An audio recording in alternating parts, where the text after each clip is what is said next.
What if there was a safe space for you to explore artificial intelligence?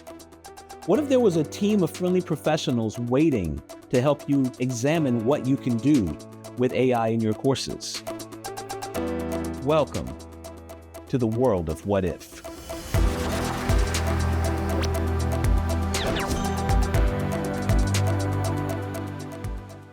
I'd like to welcome all of our in-person attendees and hello to everyone online as well. I'm very excited to be with you today. My name is Jessica Bosinger and I'm an instructional designer here at the Center for Online and Continuing Education. And we're going to dive into a topic that I have actually used during my time as an educator, and I hope that you'll find that today's session gives you lots of ideas and inspiration for what you might do in your own courses. But the topic is going to be engineering agency and how you can use AI to help you to build a rigorous student choice board. So let's jump right in. If you've never heard of a choice board, no problem. I wanted to give you a very simple example. So on the left side of the screen, you'll see a basic choice board. And the way I like to think of it is that it's like a menu for your students to select from. And you can give them different options for how they're going to demonstrate mastery for the course content for your specific subject area or course.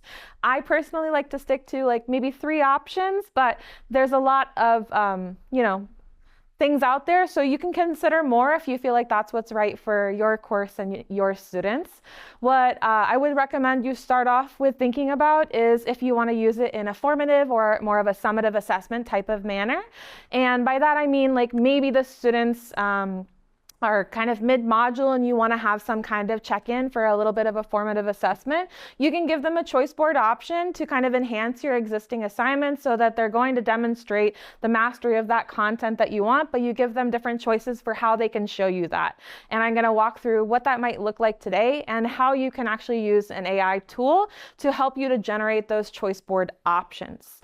If you're thinking, oh, maybe I'd do this as more a summative assignment, so maybe towards the end of the semester or something potentially that the students work on throughout the semester that at the end they have their final product for you, you can also use a choice board assignment that way, and it really gives your students some options to not only be creative, but apply the content in a way that might be very supportive to whatever future career and field that they are hoping to become a part of, and that's why they're taking your class. So what I'd like to kind of walk you through is how a choice board can add to or enhance the typical student workflow for an assignment.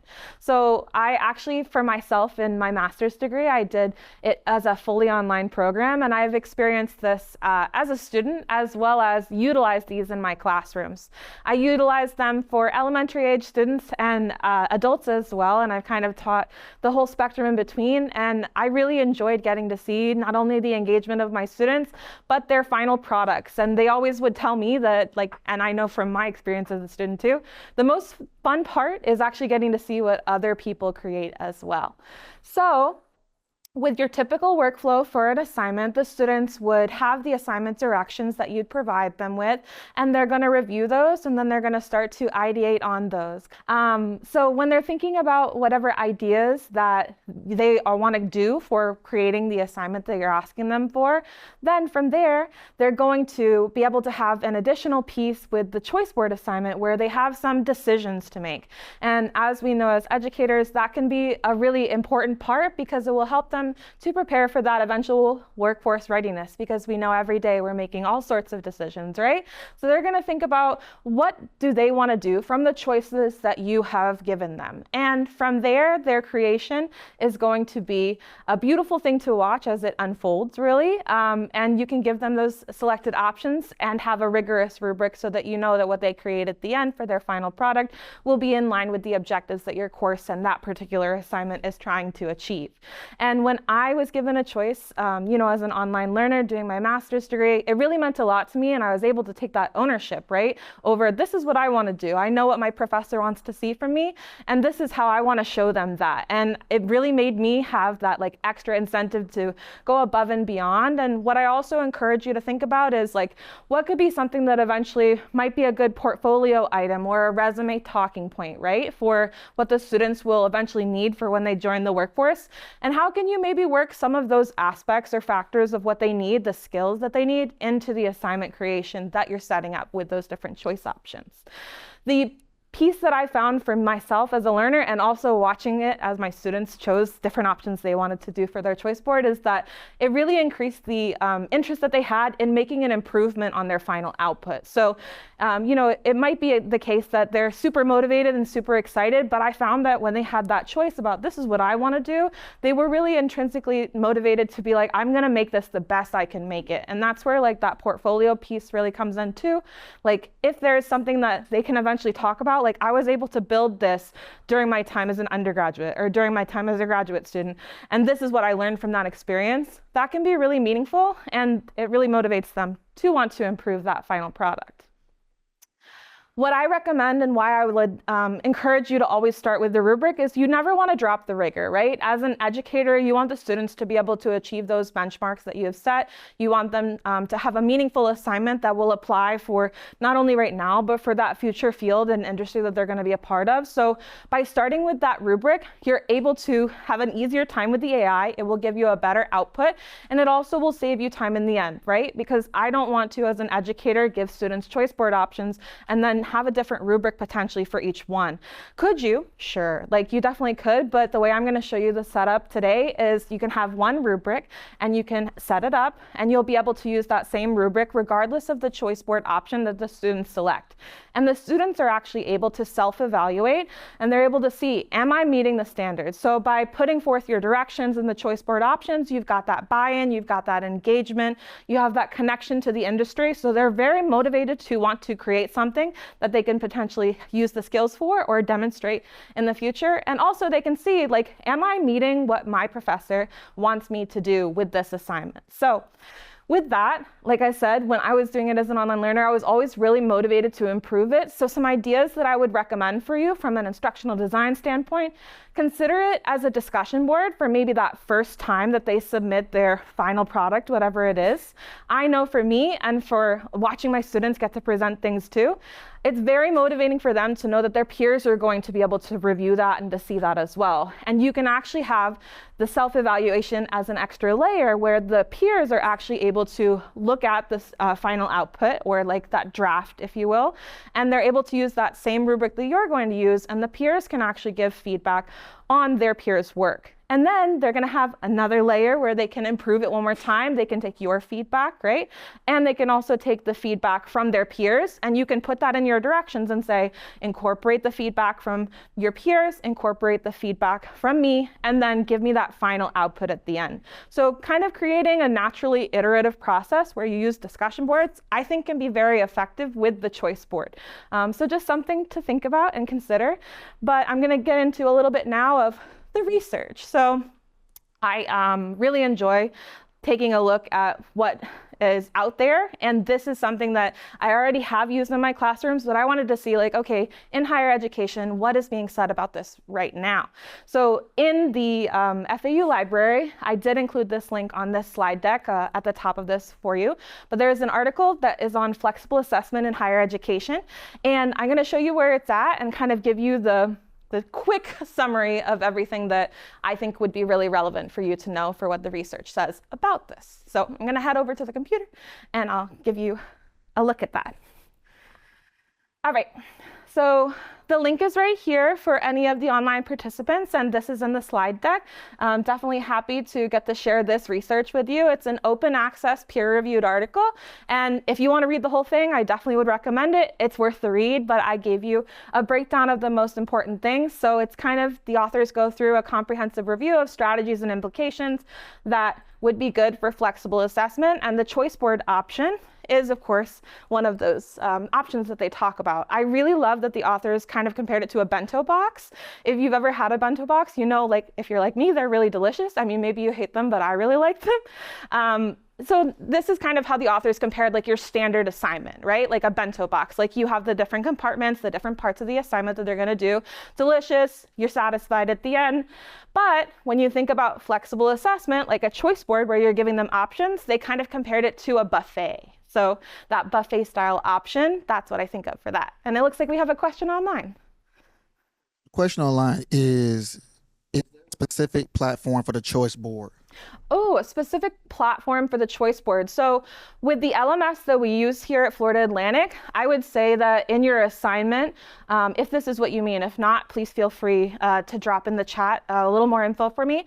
But we use Canvas. So what I would do is I would generate the choice board with an AI tool, which I'm actually going to show you as we go through the rest of this. And then I would take that choice board and I would put it into my assignment in Canvas. And it could be a discussion like I was recommending, or if you want them to submit it as an assignment, that's another option that you have as well. So I hope that that answers it. And if not, give me a little more detail, and then maybe I'll be able to give you a little more as we go through too. Okay? All right. So with this article, we see some different benefits for the flexible assessment. So this is what the researchers shared. And I can tell you that I have seen this in my classrooms as well, from elementary to adult-aged students. They do get excited because they get to have kind of that meaningful thought about, what do I want to do? And how can I kind of have that little bit of ownership over my learning and what I'm showing here? So we see a reduction in student anxiety, gives them that sense of ownership, that intrinsic motivation I've been mentioning, higher engagement, and of course the critical thinking pieces and those higher order skills. And also project timeline setting, because in order to meet these objectives, they're starting to think about, well, what do I need to do? How can I balance my life and my other courses and get all of these things done in a timely manner, which is very essential for any job that they might go into. When you're creating your choice boards, definitely consider these items that the researchers mentioned, and you'll see how I have kind of started to set this up in the prompts that I've created. You want to always have a choice board that aligns with the needs of your students and your objectives. So always lead with that, and lead with the rigor of the rubric that you're going to create. Start to think about, how will these choice board options lead or connect to the real world context? So active problem solving, things that would be relevant for the field the students are going to join, consider that. And then the most important thing I want to point out from here, which I totally agree with the authors on, is simplified choices, because it can be very overwhelming if you offer a lot. So try to be very selective about what you want the students to do, and make sure that it aligns with what the outcomes are for your course and those course goals. So I have a little bit of a throwback for you. We have this playground session every 2 weeks, and I wanted to highlight a few different presentations that we've done previously, because today I'm kind of focusing on how to use AI to generate choice board options, but some of the stuff I'll show you along the way, you might need some resources for. So I wanted to give you those so you can take a look if you like in your free time. These are available on our YouTube channel. And this one was a presentation called Reimagining Student Introduction Assignments with AI. By my colleague Alex, so shout out to Alex. She actually came up with a way that we could re-engineer a student introduction discussion board. So I wanted to show you this because if you're kind of hesitant and you're like, I don't know if a choice board is for me, this is a great way to try it out, see what happens. You can work in, like a few reflective questions. I tend to see that a lot when I'm working with and collaborating with different faculty here. They might have some questions about what are the students hoping to learn, things like that. So you can start to tie in your content in a small way, get to know your students, and try out the choice board. See if it's something you might want to use for maybe a bigger assignment or something, more formative, up to you. This is the directions that Alex provided, and you can see in this particular assignment, instead of the standard, who am I? She's asking the students to be able to utilize an AI tool, and they get to actually pick what they want to do for their final output for it. So these are the 6 different options. This is the very basic choice board menu on the left-hand side. And the students would get really excited about this. I think it could be a really meaningful way for engaging your students in an asynchronous or synchronous course. And you can see, they can choose, do I want to do a funny comic? Do I want a realistic picture? Am I going to do a text-based AI-inspired idea, like a social media post? And what I really loved about this is that in her presentation, you can see the examples. And as a student, I would be super excited to not only get to pick which one I want to do, but to see what my peers picked. I can actually really get into who are the people that I'm taking this class with. I can get to know them a little bit, and they're building that starting stages of that AI literacy, right? They're using the AI tools to be able to generate these. As an educator, I want to be able to grade this regardless of which of the choices that they choose from. So I'm going to show you a little bit about that. If you are in the stage where you don't already have a rubric, which is the case for this. I didn't have a rubric for this amazing assignment Alex created. I was like, okay, well, how can I go about making a rubric that I would be able to grade all of their submissions, regardless of if they did the text-based or something visual, with just that same rubric? Because I want to, be conscious of my time as an instructor. So of course you want to be conscious of your time, and you can have a lot of students and not a lot of time. So here's how you can go about that. If you need a little bit more on rubrics, I'm not really focusing on that today, but I did include at the top of this 2 previous playgrounds that we've done on generating rubrics with my colleagues Elena and Madison presenting on that. So lots of different tools you can make in a rubric, and then it won't be perfect. You'll see the one that I generated with Gemini, but it saves you some time, and then you can do your piece and go in there and actually think about what your students need and how you want to evaluate them. But a time saver gives you that starting place so you don't have that kind of blank page to start off with. Here's a very basic prompt, and this is what I recommend, for my own workflow and for yours potentially. Start with the AI tool as like just a thought partner. What do I want the AI to do? And pretend it's a conversation. So that's how I kind of always approach my prompt designs to begin with. And then I actually have the AI help me, and I'm like, all right, I want to make this prompt better. What can I do to have the best output? So I'll show you what that looks like too. This basic prompt would be, help me create a rubric for my assignment name. So you insert the stuff in the brackets, in my course, and then you put that there. I want you to give me directions and a choice board, or if you already have the directions of the choice board, you can give it that information there. And the main focus for what I want the AI to do for me is I want it to make a standard and rigorous rubric that I can use. And I want the rubric to use categories that I could see in any of the 6 options for this student introduction discussion board. That way it's one rubric. I know the criteria that I'm looking for. I know that it's rigorous. And I know that regardless of which choice they choose, I can still grade this pretty efficiently. If you want to level up this prompt, here's some things that I was thinking about. Maybe you have specific criteria already in mind for how you like to grade this type of assignment for an introduction discussion board. You could give it that. Or if you already have a rubric and you want it to improve it, because you're like, okay, now I have this rubric, but I'm going to try this choice board thing, give it some of that information. Say, can you help me improve this? So this is what I generated with Gemini, and you can see my little AI citation at the bottom for using Gemini for this. I want to talk briefly about the AI citation website. So when you go on to the FAU website, this is what you'll see there, and I use that same as my kind of guideline. But what I recommend to you is in your instructions, if you're having the students utilize AI, then consider putting in directions for explicitly what you would like them to do to cite how they have used those sources. So this is just an example, and then you as the educator can think about what you want and what works best for you. But definitely including that in the directions will be helpful for transparency so that you can see what the students used it for, their prompt, or any other information you might ask them for. Now, this rubric is not perfect, but I like parts of it, so I'll point out the parts of it that I like. This was the part that I really loved, that I would say for today's presentation might be something for you to consider. It had a choice board execution portion for the criteria. So that way, if I wanted to, I could put in specific information about what I want to see depending on the choice that you did.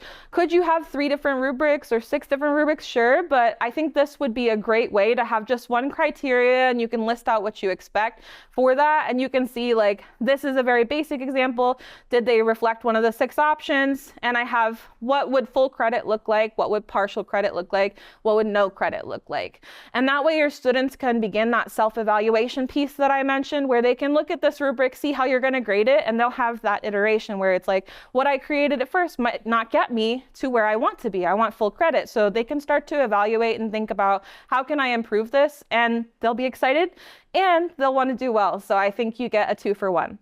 Notice I still have different areas. So this is actually from the prompt that Alex had for them. They have to include their biographical content, a little bit of learning intent. They are getting evaluated a little bit on their AI integration, and then presentation and professionalism. And Gemini created this for me in seconds, and I could create this on my own, but it would have taken me more time. But now I get to go in and I can edit and review it, and I can update it how I want and save that little bit of time and use it for something else. So now we're going to get into a little bit of what this might look like for a content assignment. So in my teaching background, as I mentioned, I kind of taught at every level, but most recently I was teaching biology. And so this was right up my alley. Yes, some of my colleagues here also are super into it. So if anyone is also into it, I hope this will be fun for you. And if not, don't worry, you can adapt any of these assignments. The place that I got this from is actually from Canvas Commons. So if you're not familiar, we have over 60 of these assignments ready to go for you, and you can edit and adapt them however you'd like. These are on the Canvas Commons area under FAU AI Playground. So you'll be able to check these out and find one that maybe you like and you can adapt right away. The import or download option, once you import or download that, you can put that into a Canvas shell you'd like to work in. Every single assignment has ready to go directions with the video and then explicit task directions. So I'll show you these. It's got the objective at the top. For this assignment for biology, they're going to review the steps and enzymes involved in glycolysis in the Krebs cycle. You can see that they're prompted to utilize their course content. And then this particular assignment does utilize AI as well. So the students will access an AI tool to help them generate a creative and memorable mnemonic. And then they're going to be able to refine that mnemonic with the AI tool. And then for the report, they're going to summarize the mnemonics created and explain why they think they're effective, and then reflect on the process of using that AI. The submit part is what they would submit for that. So they have to submit a transcript of all of their interactions with the AI and a typed report. And then from there, when you import it, this is kind of like the outline of the point categories. So you can see the rubric is set up to evaluate these items. When you import the or download it, you'll be able to see the full rubric, which looks like this. So I'm going to be able to use this rubric for any of my choice board assignments. And for this one, I wanted to show you an example of what if I already had options in mind. So we just saw the assignment. We know kind of what that looks like. We know that content that we wanted to do. And I thought of, well, what would I want the students to have options to do? Okay, they're going to show me their mnemonics as a tutorial style video, or a digital booklet, or a visual infographic or flowchart. So these are the three choices that I was like, this is how I want my students to present this. And regardless of which of those choices they use, this is how I'm going to grade this. So when it comes to creating the choice board options, I already had these in mind, but what if you didn't? I wanted to give you some sample prompts that you can use. So if you're here in person, after this presentation, we have playtime where we open up the laptops and we get to try it out together. If you're online, the play assistants are going to walk through this, and I'll try to hop in there too to get to see and check this out with you. So this prompt is very basic. This is always how I start, with that collaboration with the AI as my thought partner. I want you to create a set of options for students to select from for a choice board. It should have a minimum of 3 choices. Give it your assignment name, give it your course, respond with options for me to select from, and I want to give it the rubric. So that way I know it's starting off from a good place and that I'm able to use that. If you're ready to level up, this is the one I recommend trying out, but try it both ways.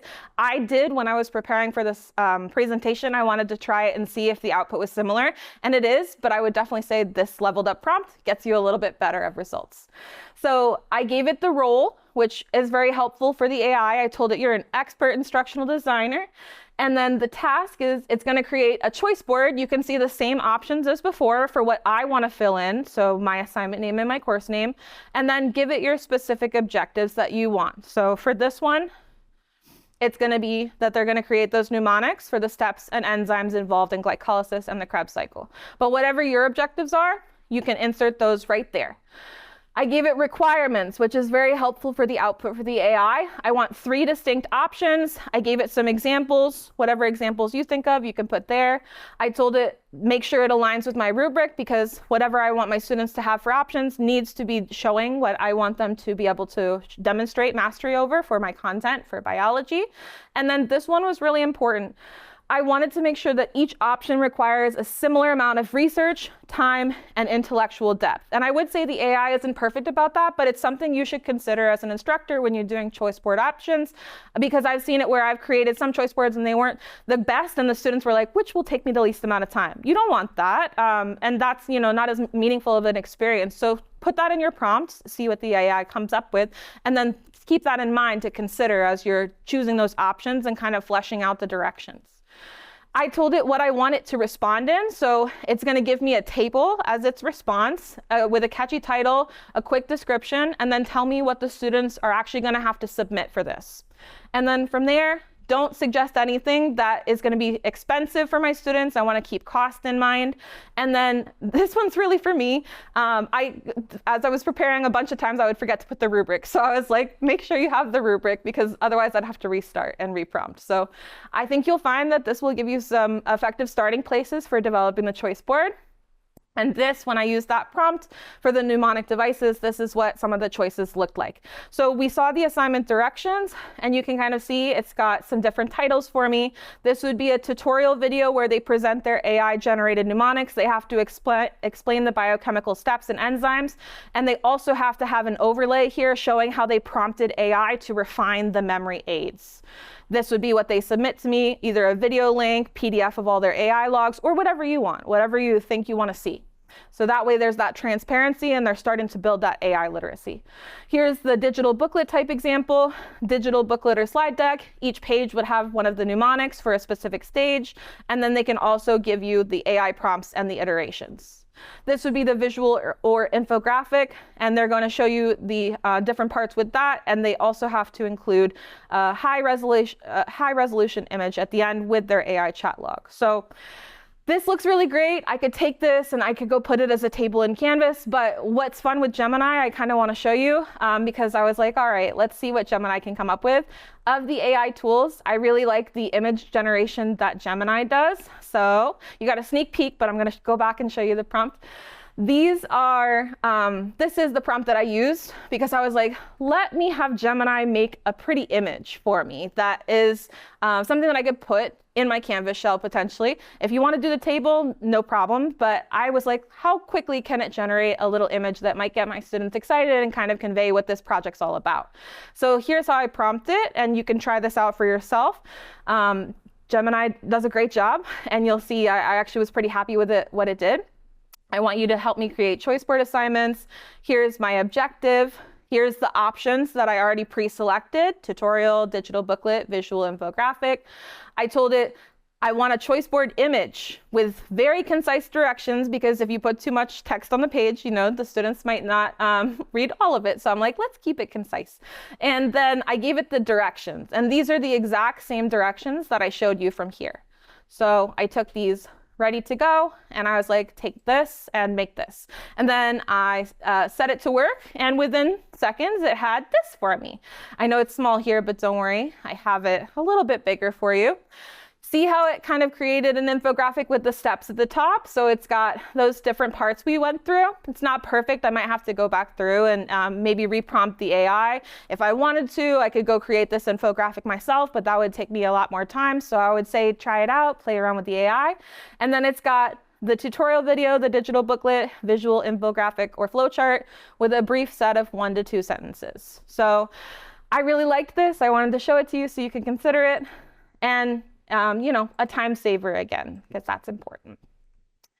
So for the last part of my presentation, I'm going to actually demo how you can do this yourself, and you can review these later and kind of play with it over time, but hopefully it'll inspire you. Here's the steps you should do to prepare so that you have it ready to go and use AI as your thought partner. You want to have a downloadable version of your rubric, and then you want to make either make the decision of these are the choices I want to offer, or use the prompt I'm doing, which will have the AI generate those options for you. And then of course there's going to be editing and adapting that you'll have to do. The AI will hallucinate. It's not going to have the knowledge you have of your students and your course and your content, right? So you're going to edit, you're going to adapt that, and hopefully save some time by having that AI as the thought partner, and then you can finalize it and try it out in your own classrooms. So Here's the assignment I'm going to demo for this, and these are the objectives for this assignment. This is another one of our Playground Canvas Commons that you can check out. They're going to be working on developing a key understanding of key historical events and figures, and they actually use the AI to act as one of those historical figures. In this example, let's say I don't have any choice board options I've already thought of, but I do have the rubric. When you look at this assignment in Canvas Commons and you import it, this is what the rubric looks like. You could edit it however you like, but they've got a preparation category, engagement with AI category, critical analysis, reflection, and then clarity and organization. You can edit however you want. I really like this. I think the rigor's there. If I wanted to, I could add that choice board execution criterion like I showed you with the student introduction discussion board, but I can use this. I want to be able to grade any of the assignments with it, and I'm going to try it out. So here's the exact prompt. You can see I already pre-filled these things in. So the title of this assignment in Canvas Commons is Conversing with AI, Interviewing Historical Figures, History Course. I gave it the objectives, 3 different ways. And then these parts right here, I'm going to edit a little bit, but everything else is the same as the prompt that I showed you. Before I paste it into Gemini, I'm going to show you the assignment in Canvas Commons so you can see it. This assignment in Canvas Commons actually has 2 different options. So I chose the first one, which is interviewing historical figures, but there's also an option in here for interviewing multiple historical figures. And the rubric is a little different, so that's why I wanted to point it out in case you wanted to go in and try this one, but click import and download and you'll see these same directions. I took these exact same directions and objectives right from here, and I'm going to put them in, and you'll see the rubric, and that's right here I have the downloadable version ready to go. And then we're going to go into Gemini and we're going to paste that same prompt. What I always do when I put a prompt in is I always want to check it over before I submit it. So expert instructional designer, conversing with AI, history course, it's got my right objectives, so that's looking good. Sorry. And then the part that I wanted to edit is going to be right here, so I'm going to tell it, please use the attached rubric. And then, like, just for fun, to see what it does, let's say, like, choice board options here. And then always remember the rubric. I've forgotten it a few times, but I got it. There's my demo rubric. And then I'm gonna say go. So you can see Gemini's thinking, and then just like that, less than 10 seconds, it's got some ideas for me for choice board options. They're not gonna be perfect, but I can look through them. All right, so the first one, take on the role of a historical investigator. After your AI interview, curate that formal document that is going to look at the dialogue from the AI, and you want to compare that with an actual secondary source to highlight any accuracies or inaccuracies with those AI hallucinations. Here in the submission format, it says they would submit a PDF. You could change that up, make it a video, make it whatever you want. Next up, they're going to do a short documentary style video. They're going to reconstruct the interview using voiceover or screen recordings. That sounds pretty fun. And then they have to talk about in the critical commentary where the AI stayed true and then where the straying happened. And then you could say in your directions how you want to back them, to back that up with scholarly evidence. What might the submission format look like? And then here's a third one for a digital museum station or annotated scrapbook, mapping out the conversations using callouts and annotations to critically analyze the AI's responses and then the true essence of those historical figures, probably through some kind of evidence-based research or materials from your course. And then let's say I hate all of these. I'm like, nope, not for me. This is what my first follow-up tends to be when I'm thinking about ideas. I'll say, give me 10 more ideas, please. And then I'll say, give me the ideas using this format. I'll put title, and then I'll put brief, 1-sentence summary. Sometimes I'll put like 2 to 3 sentences, pending how much time I have. Sometimes I'll just say just 1. That way I can start to think about it on my own. And then just like that, I've got a whole bunch more ideas that I can look through, think about my students, and think about what I want to do, and then refine them. So that was just a quick demo. Here's a different time I did the demo. You can see I've noticed the AI kind of has some similarity in the output where it'll do like a podcast style thing, some kind of visual infographic or some kind of book, but you can prompt differently for that. But this is what that different generation had been. And with that, that's everything I had to present on today. So I would like to thank everyone for attending, for our in-person and for our online attendance. For the people here in the room, we're going to open up laptops and we'll dive in together and get to try out some of this stuff if you'd like. And for everyone online, the Play assistants are waiting and ready to help you dive into this. As I mentioned, I'll try to jump in there too and chat with you all. I'm very excited about that. If you have any questions anytime, feel free to email us at playground@fau.edu. That's PLAIGROUND@fau.edu. And our next Playground will be on May 15th. And it's going to be with my amazing colleague Francie on AI detective spotting, bias, and errors. So thank you all for attending today, and hope to see you soon at a future Playground.